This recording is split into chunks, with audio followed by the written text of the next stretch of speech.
Hi guys. Due to Charlie's little breakdown the other day, which was his first um, autistic breakdown he's had in a couple of months, I thought we would maybe touch upon a theme that's known well in the autism community, but not really touched upon that much, I don't think, is restraint. You know, when your child's having a breakdown, what's an appropriate amount of restraint. Now, to me personally, I do restrain our son if necessary. Obviously, I don't like doing it. And the way I do it, usually it works. If Charlie's on the floor, or he's kicking and screaming, or he's banging off things, maybe going to bite me, I will bear hug Charlie. Now, I won't clasp around tight, but I will restrain his arms and maybe wrap my legs around his. And that's just down to the fact that I don't want him to hurt himself, or when Charlie then becomes a danger to himself or a danger to others, then that becomes a real concern for me. Again, like I just say, it's not something I like doing. But then, on the other hand, I can't just leave Charlie to kick and scream and whatever, because we can't facilitate a safe environment for him to do that. I mean, at his school they do have a big padded area for him to do that. We can't facilitate that, obviously. So we do then have to step in, and that tends to be my technique. And while Charlie's quite strong for his age, he's only 5. It does work for the time being. He will just kick and scream, and I mean, sometimes I'm there 20 minutes, half an hour, and my wife the same. She'll do the same, and he will calm down. I think that's due to being tired. Like, it takes all the energy out of him and eventually brings himself out of it. However, my concern, the technique I use now, relies a lot on Charlie being smaller than me, because I do have to sort of wrap myself around him. As I say, not tight. He doesn't get hurt, but I stop him from hurting himself, which is the important thing.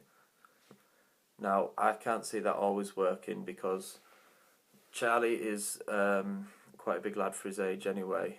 I'm not an overly big person. I'm quite short. So when Charlie gets to around his teenage years, I can see that causing some difficulty. So then that forces me to maybe reassess, or rather it will force me to reassess how I do things, which is something I'm really going to have to think on. What is the best way to calm Charlie down, stop him from hurting himself without hurting anyone else, and also, I mean, personally, I'm not bothered. Obviously, I'd rather it didn't happen, but if, I've been elbowed and whatever else off Charlie, a cracked rib at one point, but that's me. That I'm his parent. If I get knocked about by Charlie, that's the way it is. I don't hold that personally against Charlie, of course I don't. So me personally, I don't mind. I'd rather it didn't happen, but you see what I'm saying? Whereas if he was to do that to someone else, say, someone at school or one of his teachers or whatever, yes, there would be understanding, and they would use appropriate action to calm Charlie down, because he does go to a special educational needs school. But that's someone outside the family who's, you don't know how people are going to take that. If they were to end up with a bus nose or whatever. So that does concern me. I would like to be interested in here how maybe some of you guys,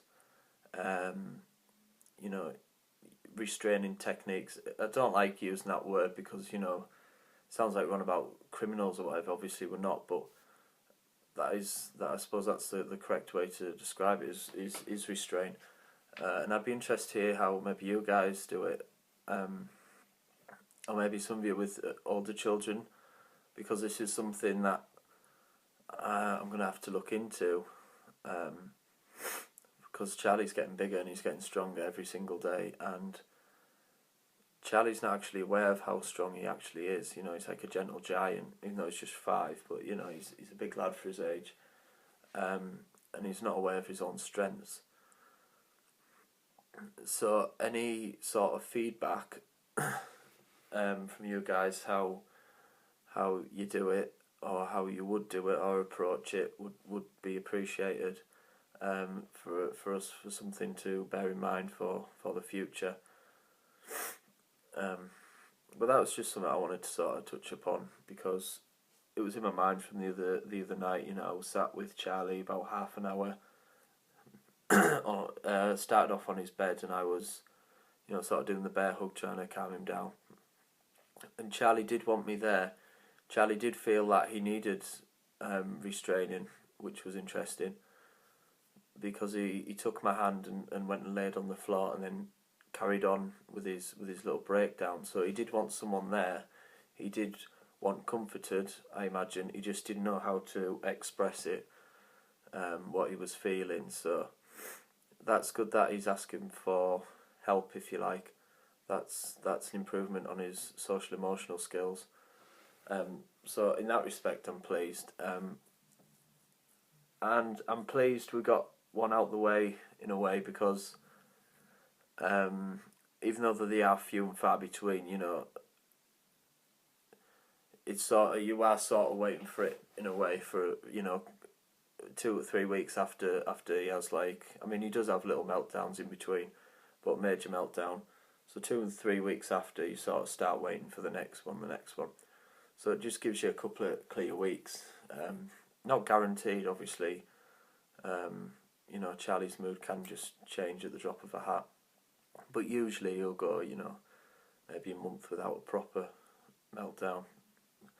You will have little wobbles in between, but they're, I'd say, manageable. Maybe not the right, you know, we can cope with them, we can deal with them as we can the major ones, but it is a different course of action. It's, you know, it's not just let Charlie sort of bring himself round, or maybe stroke his hand and sing to him, which normally brings him out of it. You know, in them serious situations, we do have to make sure Charlie is not being a danger to himself or anyone else. So, as I say, just please, I'd be really grateful if anyone could drop us, you know, a comment. Just, we'd be interested to read how people, you know, approach the idea of restraint for your child, or whether even some people I know don't agree with it.